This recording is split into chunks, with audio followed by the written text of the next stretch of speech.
For decades, we've had Republican presidents who refuse to fight back against the media and the left and the Democrats.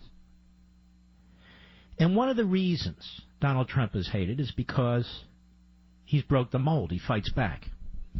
And you can hear never-Trumpers and former never-Trumpers saying he ought to just be quiet, leave the political playing field to the Democrats, and they'll destroy themselves. Does anybody really believe that? In fact, isn't that what's been happening for too long? Isn't it better that we get behind a guy who really has nothing to gain? He gets elected president of the United States. He's under constant criminal investigation, state investigation. His family members are. He's getting absolutely nothing out of this. Would it help if we get behind the guy, even if we have some differences in policy with him? Rather than splitting hairs about, well, if he would just be quiet, if he would just not tweet, well, if he just did all those, he'd be Jeb Bush. If he just wasn't so confrontational. He's a counterpuncher. I'm a counterpuncher. Many of you are counterpunchers. What the never-Trumpers and some former never-Trumpers don't understand is this is exactly what we've asked for. Somebody who will fight back. Somebody's going to shake up the system.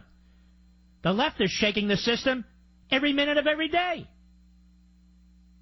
Every minute of every day. Now we have a president who fights back. And now they say he should disengage and just leave it up to the media and the Democrats to form the debate because they're so stupid, they're so crazy, everybody will see it. No, everybody won't see it. And we didn't lose the midterm elections because of Donald Trump. We lost the midterm elections because the House of Representatives had done almost nothing. Moreover, they didn't have a message. When Steve Scalise was on my Fox show, I asked him, what were the three things the House ran on? He really couldn't say. They didn't really run on anything. Many of them ran scared. And sometimes it's just the cycle. It's the historical cycle that no president can break. Obama, Reagan, it just is what it is. So every problem we have in this country, politically or otherwise, doesn't fall at Donald Trump's feet because he fights back, because he tweets. For all we know, he'd be 10 points less in the poll if he didn't fight back. That's not our problem. The problem is that people are trying to take him out and through him reverse the course of the election. You have to be blind not to see this. Now, we are told by the Democrats, we were told by Frick and Frack, Sacco and Vanzetti, Yin and Yang, Beavis and Butthead last night, whatever. We were told that this crisis on the southern border is a so-called crisis. It's manufactured. It's manufactured. It's manufactured? Is MS-13 manufactured? Is the importation of drugs manufactured? When our federal law enforcement, the Border Patrol, ICE, the DEA, and others tell us what's going on in the southern border and the consequences, are they all lying to us? Are they all lying to us? The people who live closest to the border, who see what's happening in their own communities, who see what's happening with their tax rates, are they all lying to us? A crisis. You know, for the progressives, there's always a crisis. We've had 100 years of crises. The health care system is in crisis. So we have to eliminate private health care. Now we need Medicare for all, which means Medicare for none. We have a college affordability crisis, don't you know? So what do we need to do? Nationalize student loans. We have a climate crisis. So what do we need to do? Eliminate capitalism and private property rights. We have an inmate crisis in our federal system. What do we need? A first step prison reform program to let prisoners out of our prison. We have a gun crisis. The hell with the Second Amendment. And the Democrats are already talking about We need more gun legislation. We have a gun crisis. So for the left, we always have a crisis. That's why we have a zillion federal departments and agencies, a zillion federal programs, 2 million federal employees to deal with one crisis after another. And they all require what? Big, centralized, ubiquitous government. More taxes, more debt, more regulations, less individual liberty, smaller private sector. And yet, it's not the government's job to run health care or colleges. It's not the government's job to nationalize air and water. It's not the government's job to destroy the Second Amendment and so forth. It is the government's job to secure the border. Now, I don't know how many more sob stories we're going to hear, and I know I'm going to sound terrible, but I don't care. How many sob stories we're going to hear about federal employees who aren't going to be able to pay their mortgages by members of Congress who represent federal employees. I know this is going to be shocking, but the world doesn't begin and end with Washington, D.C. and the surrounding suburbs. It just doesn't. You know, the nation has gone through some economic problems, tribulations, soft recessions, difficult housing market. But the Washington, D.C. area mostly is immune from it because of the massive amounts of money that flows into this area from the rest of the country. I think like 7 or 8 of the wealthiest counties encircle Washington, D.C. Now, I'm not trashing people in Washington, D.C. in the suburbs. There's a lot of good patriots there. Members of the military and retired. Members of the CIA, the FBI, and so nothing to do with that. I'm talking about the paper pushers. I just wish there were so many tears for the hardworking men and women who don't necessarily work inside the Beltway or in other federal areas, but go to work every day, drive a truck, drive a taxi, go to work every day, lay bricks. They're electricians, they're plumbers, they're roofers, they're in construction, go to work every day cutting lawns, mechanics, people who work in retail sales, people who work at restaurants. I just wish every now and then they were the focus. The men and women who make this country work. And one of the reasons this president and other presidents have wanted to secure that border is to protect them. The people who pay for the federal government. The people who pay the salaries and pensions and health care benefits of the federal employees. The people who pay for all the security around Capitol Hill. Walls. Armed men and women. Metal detectors. Bollards. Look it up. Everywhere. We just want to be treated well, too, by our government. It is left to the government, not the private sector, not to the states, to secure the border. The framers believed that our politicians would at least be virtuous enough to protect the sovereignty of the nation.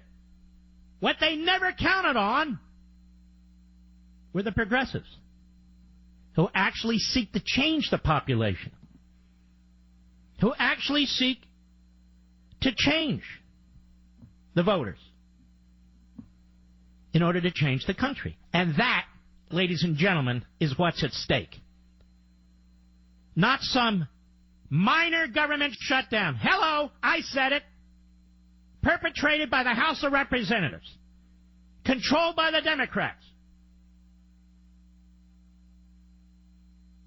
No, there's a lot more at stake than that.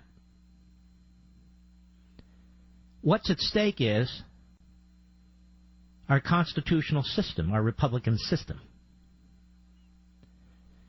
Because if the Democrats get away with this, with a 30-vote majority in the House of Representatives, where we control the Senate and the presidency, if they get away with it this time, we will never stop this, ever. We will never be able to secure that border. Now, I spent a great deal of time yesterday going through this article by Peter Bonyard in last year, and the last year is Atlantic. He's a liberal, they're liberal. And he explained, and he's right. He reinforced exactly what's going on here. And why the Democrats are genuflect, and why the media have genuflect with them. The media never presses them and says, well, why did you change your opinion? Why is the wall immoral today, but it wasn't immoral yesterday? Why were you willing to spend at some point over $50 billion, but today you don't even want to spend $5.7 billion? It comes down to power. These are hardcore radicals in the Democrat Party. They want you to believe that Pelosi and Schumer are moderates compared to the incoming radical Democratic Socialist nutjobs. They're the same. They're the same. They just figured out between 2008 and 2016 that the fastest growing minority in this country, Latinos, the birth rate is higher than among African Americans and Asian Americans and Jewish Americans and so forth. And they decided to tap into this population and try and persuade them to vote Democrat. That's what happened. Big Labor's doing exactly the same thing. We have to look at this country years in advance, years ahead. Government shutdown. They'll keep counting the numbers on TV, and I notice they include the weekends, like the government's open on the weekends, like these people are working on the weekends. You ever try and call the Agriculture Department at 2 p.m. on Saturday afternoon? Let me tell you, you're not going to get an answer. You ever try and call the federal government office anywhere during a national holiday? Let me tell you, you're not going to get an answer. Well, they count those days, too. If you want the truth, you must not listen to the media. If you want propaganda on the left, you listen to the media.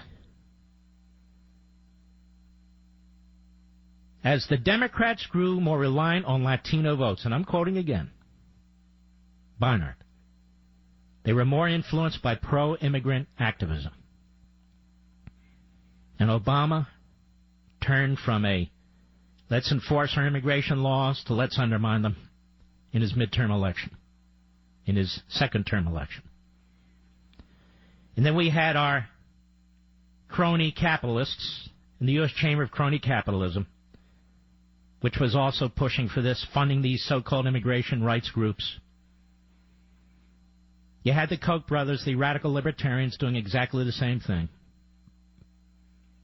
Undermining American workers, undermining American communities, their tax base, their spending, their borrowing, putting enormous financial burdens on local law enforcement, on local school systems, on the hospitals.